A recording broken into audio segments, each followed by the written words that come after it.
What I really want to do today is just broaden your perspective about a lot of different kinds of things. It's just going to make it so much easier when you're working with things like the planetary change, the extraterrestrial factor, and all the rest of that. So what I want to introduce you to in a moment is an idea of what we know and what we don't know. And what I've also found is that sometimes when there's gatherings and there's special places, that there's actually something that opens up, like a portal or a vortex. And the people that are there, that it's appropriate, actually get downloads of information. So don't be surprised if something like that happens with the right people today. So why do we talk about stones? Because the stones can hold the information. Those of you that have worked with crystals and other fancy, glittery, blingy stones know that they will hold information solid, and they can hold it for tens of thousands of years. So quartz crystal, for example, can be between more than one dimension simultaneously. It can broadcast information, it can receive information, and it can hold it in a stable way. They say that a quartz crystal the size of a refrigerator can hold the entire Library of Congress, at least in the U.S. So don't underestimate that there's a tremendous amount of information that's in these stones. And I have back at my table, I've brought some stones from South Africa, from Bosnia, from Peru, and some real special stones. If some of you are energetically sensitive, or you bring a dowsing device and you want to check on some of that. Another thing that I've struggled with a good part of my life is what they taught us was quote-unquote science, and how to reconcile that with what I was seeing in some of these ancient places. Because they go, well, this is not scientifically proven, and how do you know this is really, really real? So people will argue with you all day about that. So I'm going to present a much broader perspective that I think might be a little more helpful for you, a little more useful. I mentioned in my presentation yesterday that one of my favorite quotes was by a man named Greg Braden. Some of you may have heard of him. He wrote the Isaiah Factor, and is a very qualified astrophysicist scientist who's also had some near-death experiences. So he very easily has merged the spiritual or the metaphysical with the scientific modality. And what he stated, and I'm not stating this exactly, but the principle is the same, is that we have no disagreement that there's something that connects everybody. There's a flow, there's a web, there's a matrix of something that connects all of the people and all of life everywhere. And he said there's so many different intentions to try and understand that, to explain that. And he said science is only one of those, and it's not a very good one. So I love that quote, because we put science up on the altar as if it were the ultimate creator God of all that is. And it's had so many failings and so many faultings of things from Galileo on up and on down. And so I'd suggest that science perhaps gets knocked down a notch or two, certainly Newtonian science. Toward the end, I'm going to present a different model that will be a little more inclusive, but not limited to science to what we were taught in 4th or 5th grade. So I'm here not really to give you so many answers as to open your mind to a lot more questions and have you start asking bigger questions in a bigger way. I think unless we consider the extraterrestrial factor in just about everything we do and in many, many aspects of our daily life, we are not able to make informed decisions. We don't have complete information, because from what I've seen and experienced and dealt with for probably a good part of my life, is that if we don't include that extraterrestrial or that ET factor, we can't make an informed decision. We're missing a whole chunk of the data that's out there. I'm going to be talking just about a couple of my experiences here and there. Most of the places that you're going to see on the slides, I've been there and I've dowsed, or I've experienced the energy, or I've done work with people in a variety of ways, with the exception of a couple of them, and I'll tell you what those are. Seem to get this thing here. One of the places that we're going to talk about that Leslie mentioned is the stone circles of South Africa, and that they've been discovered, but they've really been made popular by my friend Michael Tellinger just in the last few years. So I've gone over there twice, spent 2 years, not 2 whole years, but I've been over there 2 years in a row and spent quite a bit of time at some of those circles and some of the ancient sites over there. And they were just amazing. If you haven't been to South Africa, it's like going back to the motherland. The energy is just beautiful. It's wonderful there. Another place I've been to for 2 years in a row are the newly discovered pyramids in Bosnia. And I don't know if you know that they have found a little valley not very far from Sarajevo, Bosnia, where they have found 5 pyramids. And the largest pyramid is 1/3 larger than the Great Pyramid in Egypt. So it isn't even fully unearthed. It looks like it's, just got cows and trees and grass and things like on it. And there's still people arguing, is this really a pyramid or not? It absolutely is. So I'll be sharing some pictures in a little bit about that. Another thing I want to tie together, because it does relate to this, is about the information on the giants. Now, where I come from in northern Arizona, there are a lot of graves. You'll be surprised to see what they look like, and a lot of stories about the giants. But the giants have been recorded in the history of almost every country in the world, from Patagonia at the very tip of South America to certainly Europe to the Middle East. They've been in the mythologies, etc. So there's been stuff about giants. And when you look at giants through the lens of considering perhaps this is an ET race, perhaps they're tied in with ETs, perhaps they're a hybrid with ETs, it adds a whole new dimension to that. And again, just another thing that's been helped me over the years to cope.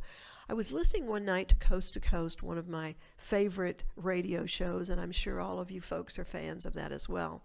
And there was a man on there, I can't even remember who he was, and he was talking about the different ages that people have gone through historically. And he said, we're coming to the end of the age of logic. Well, I'm a Virgo, and I use logic all the time, and my heart just about stopped. I was like, oh my God, if we don't have logic in the world, what are we going to be able to do? And he said, we're coming into a new age, and it's the age of paradox. So it is no longer either or, it is now both and. And I really invite you to take that in and consider that it doesn't have to be science or made up. It can be both, and it doesn't have to just be in one dimension. It can be in both, and it can be in several. So it's not either or, it's both and. And I just love that, because it's been able to reconcile what I've seen and heard for many years are just real supposed differences that people have in this field. This is one of the first times I've ever spoke at a UFO type, cosmic type conference, but I've certainly attended them for more than 20 or 30 years, and I've been involved in the field kind of little below the radar for a long, long time. And there's often been these arguments and disagreements. Yeah, but you can't prove this, and is this really real, and let's take this to a laboratory, and we got to check it out, and there has to be more verification. And when you look at it, can be both and, that just settles all that, and you can get on to doing some more work that makes a difference. Oh dear, I've done something terrible here. No, okay. So again, looking at this larger model, how about we just act like it might be true? If there are pictures that say, well, some of the people were a lot bigger, instead of saying, well, they were more important, that's why they drew them bigger, what about maybe they really were bigger? Maybe they were really giants. Maybe they really were from an extraterrestrial race. How about just quit denying what is very obvious, that's been stored and historically recorded, in some cases for thousands and even more years than that. So that's what I've talked about, is what a new model. Where did this go? Okay, so I want to introduce my friend Michael Tellinger. And I hope you can see this. You may need to adjust the light, but he's going to talk for just a minute about a piece that I think is so important, that when we look at the extraterrestrial factor, it's going to keep it going. Whoops, I got the bad thing. Can you make that play now? Leave it on that site. So just listen for a couple minutes to Michael here. He's from South Africa. To put it here tonight, because you're a really wise audience. Is everything we've been told is a lie. And I'm going to show you why I say that. Because we got to ask ourselves, how much do we really know about human history? Okay, we throw out these things all the time. We make these statements on a daily basis. Oh, it's not economically viable, or, you know, you're an individual, you're entitled to your own opinion, and all these kind of things. By the way, all these are all not really true, but that's another presentation. If history is written by the victors, and we say this all the time, history is written by the victors, history is written by the victors. Well, what does it really mean? Stop, think about what it means, and put it into context. How can we put this into context and get some sort of scientific sense out of it? So let's first go back and analyze who we think we are right now based on current levels of information. We're told that we're the sort of pinnacle of civilization that started somewhere in Sumeria, or Sumer, around 6,000 years ago. And our teachers and academics and history books tell us that we've pretty much learned everything we know, or inherited everything we know from the Sumerians. You know, from astronomy, astrology, architecture, agriculture, money, etc. We've inherited from the Sumerians. And so they've been around for 6,000 years, right? And we're now the pinnacle, we're the smartest, the wisest. All these people before us were old, they know nothing. And that's what most people in the world think today. Luckily, it's changing very rapidly, but still, that's the main body of current belief. Let's just assume that if history is written by the victors, just by show of hands, you know, in 6,000 years, how many wars do you think we've had? Just shout out a number, anything that comes to mind in 6,000 years. Come on, be brave. 5,000 wars. Or shall we be kind to history and say we had 1 war per annum? Okay, in over a 6,000-year period. I just need you to really contextualize this, because these are very important subtleties that we don't often stop and think about. So if we had 6,000 wars in 6,000 years, how does that affect our knowledge of ancient human history, our origins, and all these things? What you will find if you speak to statisticians or historians, they normally tell you that, well, we lose at least 50% of information after a conflict situation. That's what I got from doing my research. 50% of information probably goes lost, because those that write the history books write it with a different agenda. Okay, and they'll put in there whatever they want, and we know very little about the people that were conquered by Alexander. They were just vile and evil, and they all deserved to die. Right? So if you start putting it into a very basic statistical formula and a spreadsheet like this, it doesn't take long for you to realize, even after event number 8, we already know less than 1% of the original truth. I'm not saying the Sumerians had all truth and nothing but the truth. But I'm saying it's because it's the oldest material we have, it's probably closest to the original truth that we have. So let's use that as, you know, starting point. So within, you know, how many years? 8 years. Within 8 years of the rise of the Sumerian civilization, we already know less than 1% of the original truth. What I particularly like is when you come down and you get to this very nice number, 124th event, 124th conflict. So it's only 124 years into civilization. We have that long, lovely number there. And I like that number because that's also known as Planck's constant, 10 to the minus 34. And essentially what this tells us is by the time we get to event 124, we already know less about our human origins than is permissible by the laws of physics. And that's an interesting thing to contemplate, you know, so just let's put that into context. So if we say, or if I say that we know nothing about our human history, I'm already starting to believe that, and I really do believe that everything we've been taught is a lie, because it's just a convoluted distortion after distortion after distortion, and we've got to be very, very careful about what we believe about all the stuff in the past. What we do know from science is that we live in an electromagnetic universe where everything vibrates and spins. And these are very important things, very important principles. From the smallest atomic and subatomic structures, everything vibrates and spins. And in fact, you know, we're told that the only reason this universe exists because of the spin and the vibration of all matter in it. If it stopped vibrating and stopped spinning, it would just... Okay, so that's enough of Michael. Anyway, he's a wonderful person. He's an incredible researcher. He's really stuck his neck out to the quote-unquote historical, anthropological, and archaeological communities. I've seen it. I've been to some of his conferences and presented down in South Africa.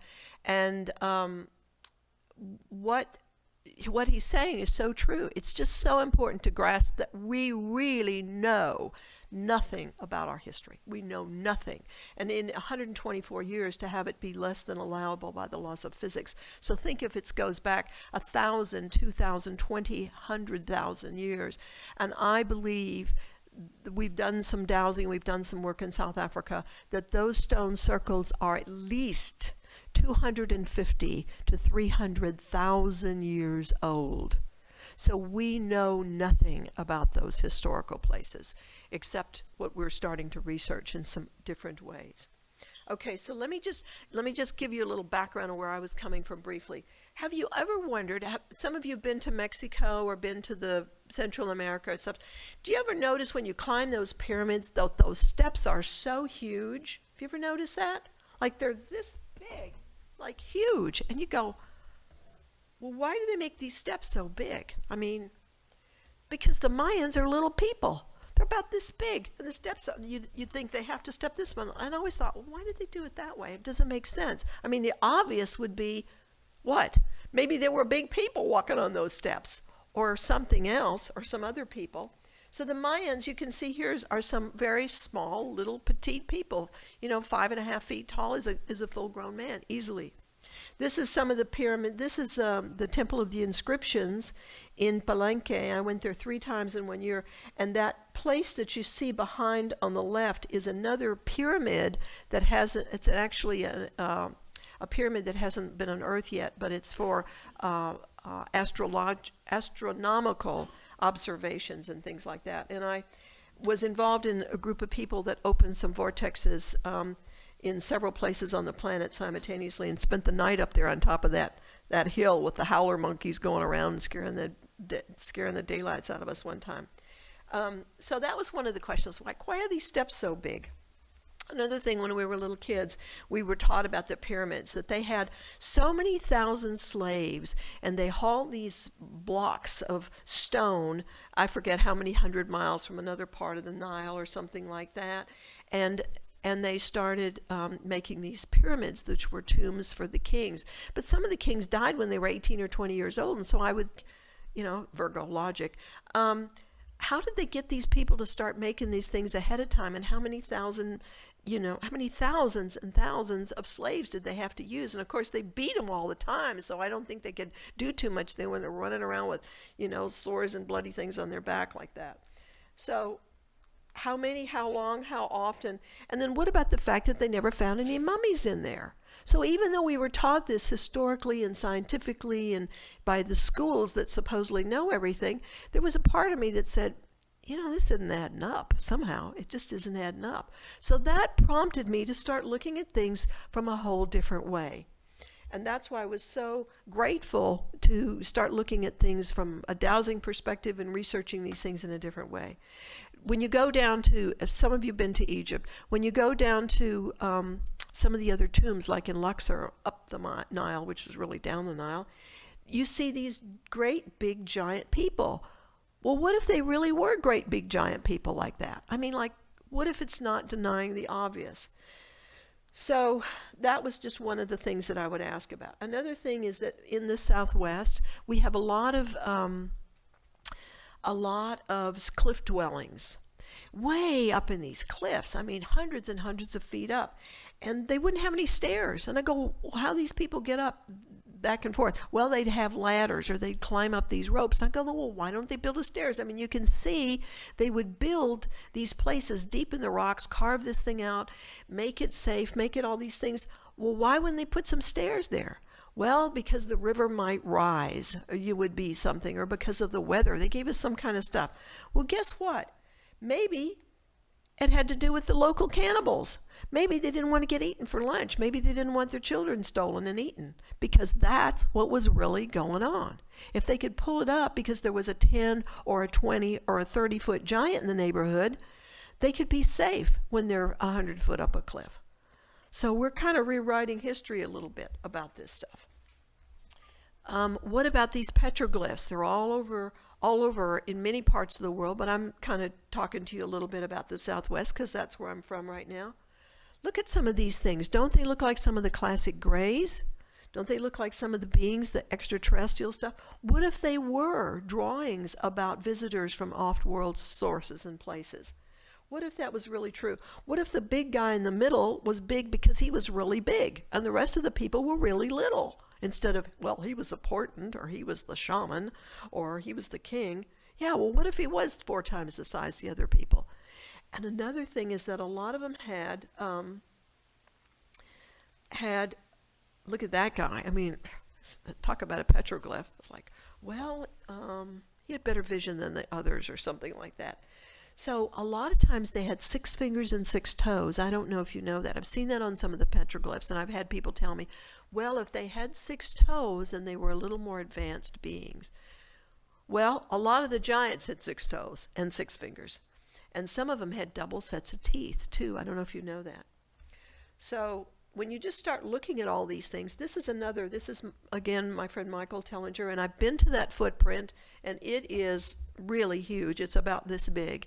Went up there, climbed up on that rock, doused all that stuff. And that is a footprint of a humanoid type being right there in South Africa. And they were big peoples. It was probably made in mud. It probably hardened, granite type thing. And then with some of the earth changes, it got pushed up. So I don't think all these people made up these stories. What about the ones with Bigfoot? What about Sasquatch? What about if this was a whole different evolutionary line that was created to be on the earth? What about if these people already have 36 strands of DNA that are activated? What about if they can go between dimensions, 4th and 5th and 3rd dimensions? And that's why they can't catch them. That's why they can't necessarily have connections with them in a way. And what if there are people already doing connections with them? What if there's somebody doing research that's got samples of tissue, bone, etc., and it shows that their DNA contains a huge amount of human DNA? I'll give you some of that information later. So there were a lot of different species. They all came out of one group called Homo erectus, and they were brought here a long, long time ago. And they're actually far more evolved than the human species are right now. I don't want you to believe anything I say. I want you to check it out yourself. Okay. So then that takes you back to another question. Well, what about Atlantis? Who knows about that fairy tale? Who made that up or whatever? There's stories, there's pictures. Plato talked about it, what an incredible civilization it was, how technologically advanced. Consider this, that Atlantis was actually a 5th dimensional civilization. After the fall of it, things went back into 3rd dimension because we hear from the ascension stories that we're moving back through the 4th and into the 5th dimension. What if that's true? I've been to Bimini. I've done dowsing there. I've gone in, learned to scuba dive and gone into the depths of the Bimini roads down there to actually see some of these ruins that are below the water. It's amazing, the underwater ruins in a lot of places. What if those really were legitimate civilizations that occurred and they had contact with extraterrestrials and some of them were giants? Okay, here's some more places just that I've checked out, and when you factor that in with the extraterrestrial factor, it really adds a whole different dimension.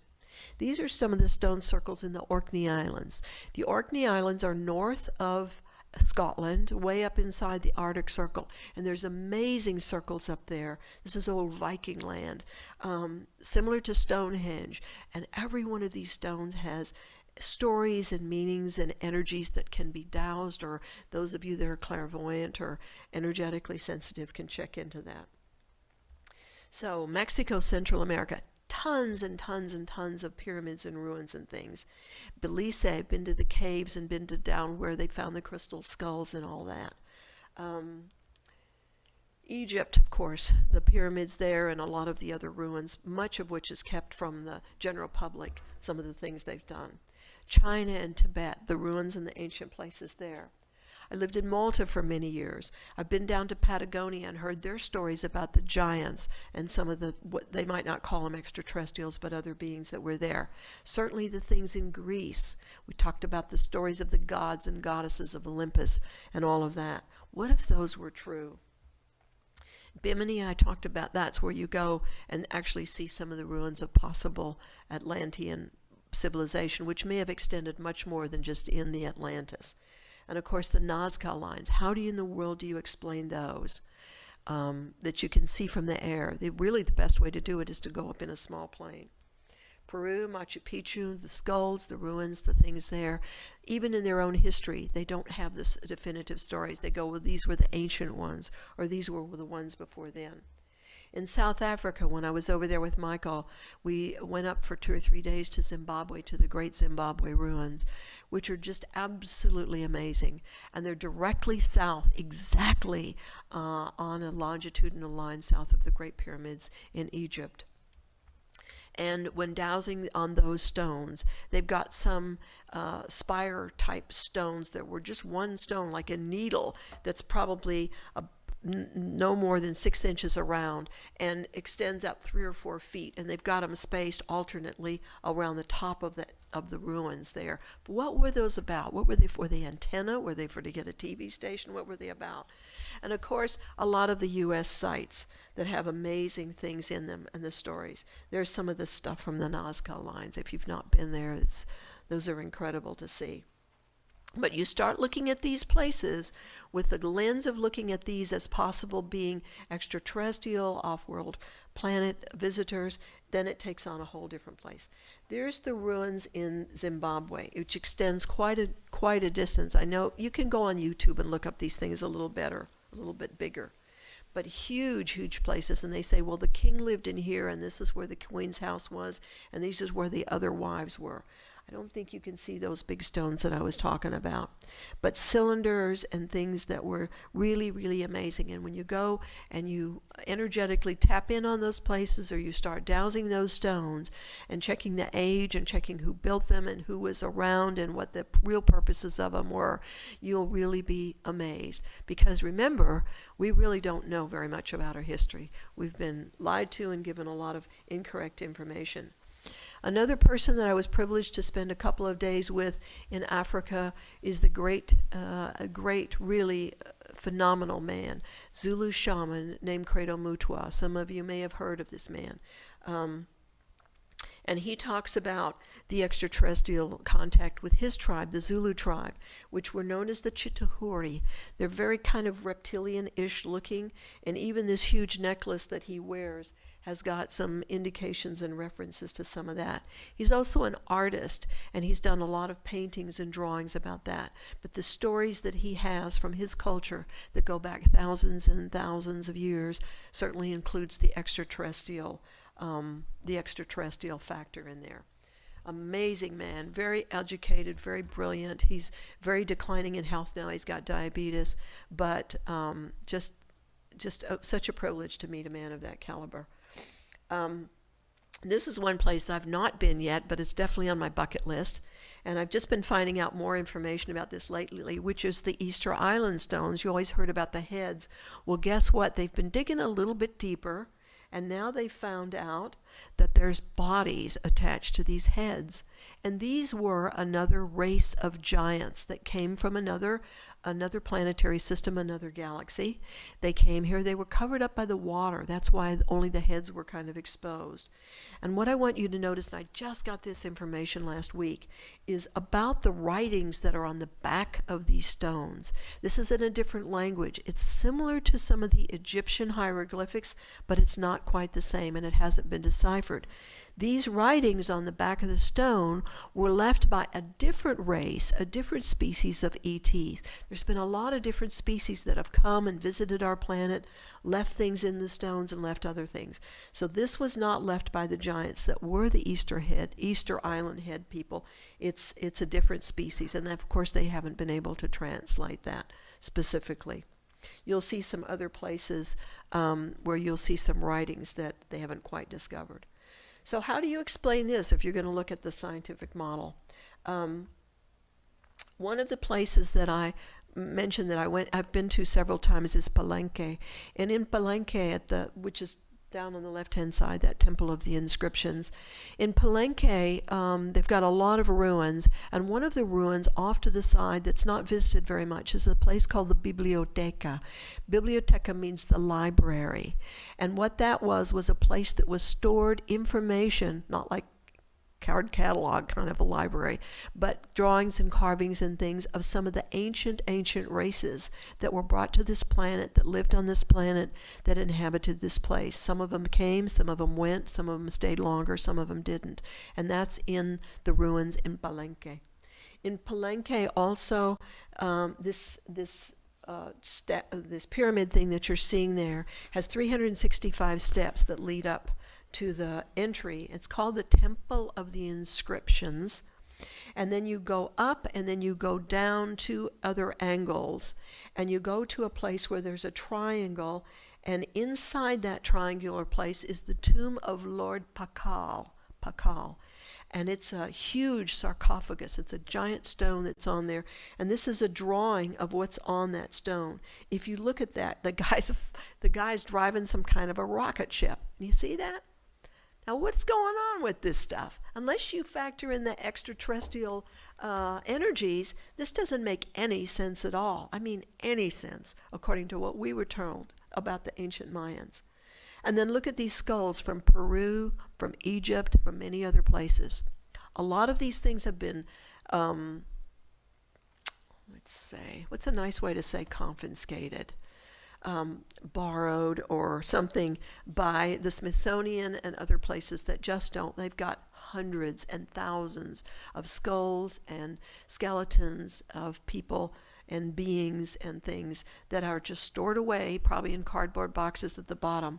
But how does someone make sense of these kinds of things? You don't. Now let me introduce you to another friend of mine. And one of my great privileges was that I was able to get Dr. Sam Osmanovic from the Bosnian pyramids together with Michael Tellinger. So last year, Michael was one of the keynote at Dr. Sam's conference that he has every fall in the fall in Bosnia. Now let's see if we can. They're supposed to be able to play this. Can we? This is my sound man. This is supposed to be a thing that we should be able to play. My name is Dr. Sam Samir Osmanagic. I'm the anthropology professor at the American University in I want you to hear what he's telling you about this. My PhD is in Mayan studies, and I am a foreign member of the Russian Academy of Natural Sciences.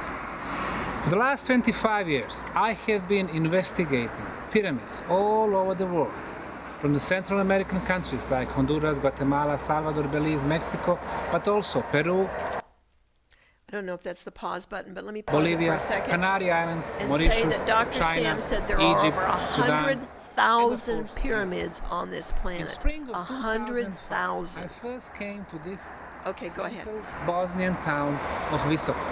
20,000 people, 30 kilometers northwest from the capital city of Sarajevo. Came to Visoko to visit a local museum, but what I saw in front of me was a hill which was regularly shaped, 4 sides, triangular faces, obvious corners, the same slope. I took the compass, and compass showed me the orientation of this side to the north, south, east, and west. I know that Mother Nature does not make hills with 4 sides, triangular faces, and perfect orientation. I knew that this was an artificial structure. In the last 7 years, from 2005 to 2012, we established a non-profit foundation called Archaeological Park Bosnian Pyramid of the Sun Foundation. We have spent 300,000 hours on archaeological digging, sample testing, and radiocarbon datings, and we concluded that in Visoko we have 5 pyramids, which we named the Bosnian Pyramids of the Sun, Moon, Dragon, Earth, and Love. And under the valley of the pyramids is a huge network of underground tunnels, chambers, and water accumulation. So we named this the Bosnian Valley of the Pyramids. Wild, huh? If you haven't heard of that, get on the internet and check out Bosnian Pyramid of the Sun and start checking that out. And if you got any extra time, just get over there and help dig them out. Because this country is one of the poorest countries in Europe. They don't even have enough money to keep their national museum open. But they've had people from 54 countries come that are starting to excavate and empty out these tunnels, which are backfilled with stuff. There's a huge labyrinth, I'll show you another picture in a moment, of these pyramids, of the tunnels. Do you see these up here on the side there? That are all full of different things. And students and older people and people my age and everything are just coming with wheelbarrows to help empty that stuff out. I've got some of the stones at my table if you want to check that out. There, if you look at the pyramid on the top right side, you'll see that there is a beam of energy coming out of it. Now this on this poster is kind of been enhanced, but I did climb up on that puppy and did measure it with my dowsing rods, and it's about a 12 to 14 foot beam of energy of something coming out. So that pyramid is still quite active in a lot of different ways, and it feels good. And the tunnels, you just want to move in and sleep there. It's the energy is just amazing in there. There's water in there. We've checked it out dowsing. It's got the strongest healing force of any water we've ever found anywhere in the world. And they've got a lot of scientists that come and offering their different perspectives about this place. Now, the official position of the Bosnian government is this: Bosnia never had any pharaohs, therefore we could not possibly have any pyramids. How's that? And of course, there's a lot of controversy with the people from Egypt, because if this one is 1/3 larger and it's more closely aligned with the north, which it is, then that's a real threat to the tourist industry in Egypt. So it's been quite controversial. It's been denounced, etc. But I'm telling you, legitimately, it's absolutely real. It's a magical, magical place. And most of all, this man, Dr. Sam, is a very heart chakra man. He says, I know we will not find the answers to this looking strictly in the scientific community. I know we have to look at the spiritual. We have to look at the metaphysical. We have to look at these other levels if we're ever going to fully understand what's going on and what's happened there. So for a man of his caliber, Russian Academy of Sciences, PhDs, etc., to be able to step out and put that on the line in that kind of way is really amazing. I'm just so grateful to have met people like him and Michael Tellinger and some of these other people that are breaking away from that narrow scientific model in that particular way. So they've measured it with a lot of different type of technology, some of the heat radiation, some of the energies, and I've done group past life regressions. I've been in the tunnels. Dr. Sam had me go in there with a few group of people. We dowsed, we accessed some of the spirits that are guardians and the beings that helped build it, and the energies that were going on thousands and thousands of years ago. This is at least 25 or 30,000 years old, and probably much older. There is a covering over the pyramids that they've excavated part of this away. You can see it was either one slab or several slabs. It's made of a concrete type composite material that they've analyzed in several laboratories in Vienna and Berlin, etc. And it is much harder than even the concrete that we can make today. We can't make that quality of concrete today. On the far right, you'll see one of the, I call them pods, they call them something else, but there are these structures that are inside the tunnels. They're a ceramic type material. Some of them have inscriptions on, you can see from the bottom. Again, we're going back to some of these ancient writings that were in places. And they're on a ceramic base, so they don't move. And they've kind of x-rayed them, so they probably have some other devices inside, possibly some crystals and things like that. On the inside, on the far left bottom, you're going to see the tunnels, and they've opened up quite a few of those tunnels already, and they are defying the laws of gravity. Literally, you can see they've only got a few poles. I'd say every 3 or 4 feet there's a pole, and guess what? It's defying the laws of gravity because the earth doesn't fall down and squash you. It's not collapsing, and it's not like they have to dig it out with picks. It's very loose composite with a few stones, a lot of sand and dirt, and they just gently pick that up, shovel it out, wheelbarrows, and out they go. So the ratings on some of this is amazing. Here's an underground stream and river in there, and that's found in some of those tunnels, but we don't even know fully what all it is. There's several layers of things in there, layers upon layers upon layers. So that's the Bosnian Pyramid of the Sun. So please, if you can't get there, whoops, we can't play this whole thing, so let's just move on to the next one. So let's take a look at some of Michael's stone circles in Africa. If you're just driving around the countryside, you're going to see them looking like this. Some of it has shown up, some of it hasn't. And the idea that we have is that they were probably covered up during the Great Flood, which are in all the Genesis stories of all the civilizations. And now the erosion is wearing away, and the circles are starting to be revealed. They take all different shapes. With single one of these is different. And Michael estimates from working with Google Earth, etc., there are at least 10 million with an M of these stone circles all over South Africa, Zimbabwe, Botswana, etc. Some of these South African countries, 10 million of them. Some of them are in the shape of megatrons, so they could actually be devices.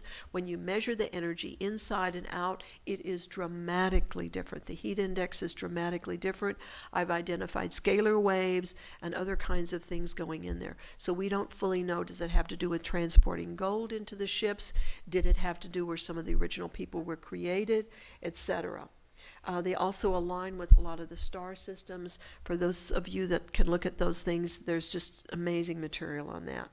This is the park where Adam's calendar, which is the most prominent of the stone arrangements, this is at the entrance to the park, and they've named the park something like the Park for the Memorial of the Blue Swallow Birds or something. I mean, they don't even grasp what it is at all. They're denying it. They say, well, these stone circles were built by some ancient migratory tribes that were used as cattle corral.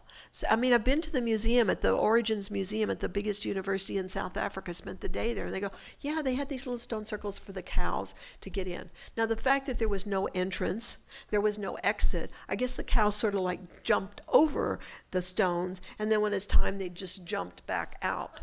You know, I mean, the stuff that they tell us is so bizarre that you go, why do I even listen to these kinds of things? This piece of stone that I'm next to, Kratom Mutua, said this is where the heaven and the earth met. And he said this is the clitoris of Mother Earth, that stone right there. Okay. There I am dowsing. They're loosely packed. They don't have any mortar or anything in between. 5 minutes? They don't have any mortar in between them, and they ring like a bell. I don't have a picture with that, but I've got some things. So we're going to go really fast. Okay, like fasten your seatbelts here. We'll talk about the giants for a minute. These are some of the artifacts that they found in some of the giants' tombs in the United States and in other places, and these giants can get to be huge. There are apparently 9 distinct groups with 20 different branches that were brought to this planet. They range in size from 9 to possibly 35 foot tall. They're talked about all over the world. In the Navajo and the Hopi stories, they talk about them as being cannibals, and they have a lot of stories. I've been on the reservations and I've asked them about the giants and the stories with that. And I wanted to tell you, I've got a video, I don't know if we're going to hear him, who has spoken and done a lot of research with this. And he said that can we play this a little bit for just a second? Okay. He said there is a cave in northeast Arizona. A few, and the few started giving us clues. So I'll show you Well, what I'll we let you found. watch this for just a second. When you have a big slope like this, the giants were using hard rock to bury their dead. So they'd come in and carve a hole. Actually, they'd start a couple holes, flip a capstone lid off of each hole, because it was actually the original sandstone that was there. That's why they're so dang difficult to find. They'd pull the lids off, and then they'd start digging a shaft. And those shafts are usually 30 to 40 feet deep. They're usually solid stone, Very rarely have we found them in anything soft. And then they would, most cases, almost all the ones we found have been two shafts. Occasionally, in a few instances, they actually hook the two shafts together at the bottom. Usually in one of the shafts there's a male, one of them has a female. They were usually buried together. So when they were done, what they would do is put their bodies in, and then they would put in a layer of sand, layer of clay, layer of sand, layer of clay, all the way back up to the top. That's, for those of you that know a little bit about what clay does, that's like just putting a layer of wax across the thing and sealing out all the water. That's why you have some extremely well-preserved giants. Wherever those These are in clay northern seals and Arizona, sand southern seals Utah, southern stayed Colorado. That whole area across there intact, is loaded. they're almost 100% I want you to see this one preserved. with a corkscrew. Desert does a real good job of dehydrating, and you'll see that in a minute. This is what the shafts look like when you find them. This was something put back over so that people would not find it. It was not the original. Just threw some boards across it so people would not stumble on it. And if you'll see, this is one shaft. This is the other shaft down here in the picture. This is a little better picture of it. And they go down 40 feet. This is another set. These are two other sets. This one, same deal. I want you to look at how smooth those walls are. There you cannot see a pick mark. You cannot see anything. Those are just smooth as glass. We have absolutely nothing that we could do today that would not leave construction or drill marks. And yet they're pretty much just vertical shafts 40 feet deep.